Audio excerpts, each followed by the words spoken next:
Welcome to day 2 of the Sleep Awareness Week. For those who don't know me, my name is Carol Richard, and I am the founder of the Sleep Success Academy.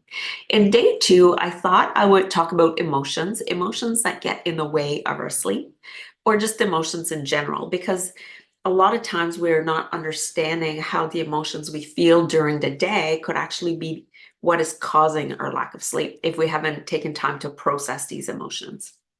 First thing I want to say about emotions is there's no good or bad emotions. All emotions are information that we're receiving from our nervous system, from our body, about what is going on in our life. And if we want to name them negative or positive, then we're actually putting a judgment on that emotion, which sometimes is not helpful. An example is if, say, I heard a loud bang and I recognized that someone was breaking into my house. I do want the emotion of fear to show up because that fear will actually allow me to get into my fight or flight mode to get out of the house. And so in that case, fear is very appropriate. It's an appropriate emotional response to the situation. So I want you to look at emotions as, is that my emotion an appropriate emotional response to what is going on? And in that way, when we think about going to sleep, so let's bring this back to sleep because it is Sleep Awareness Week and that's what I do. When I walk into my bedroom or when it's nighttime and it gets dark out and I know it's time to go to sleep, do I have emotions that are showing up? Do I have anxiety or fear that I might not be able to go to sleep? Do I dread going to bed at night? What are those emotions that are showing up?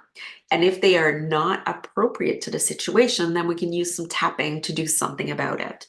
So this week, I want to share 3 videos with you. So you'll be able to go in the description, click on these. They're all on my YouTube channel. The first one is a video I did about tapping for the anxiety that shows up at bedtime. And then I have another video that we're tapping through fears of not sleeping.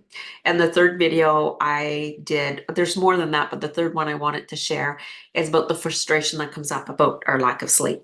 So 3 videos, we're going to do one on anxiety, one on fear, one on frustrations. Those are the 3 emotions that I probably hear the most from members in my community that shows up when they're not able to sleep. Go check those videos out, tap through them, see if that is what your root cause is, see if that's part of your issues with not sleeping. And I would love to hear if those aren't the emotions that are getting in the way of your sleep. How do you feel towards your lack of sleep? What is that emotion that shows up when you think about not being able to sleep when you go to bed at night? That's it for day 2, and I'll see you in tomorrow's video for day 3 of the Sleep Awareness Week.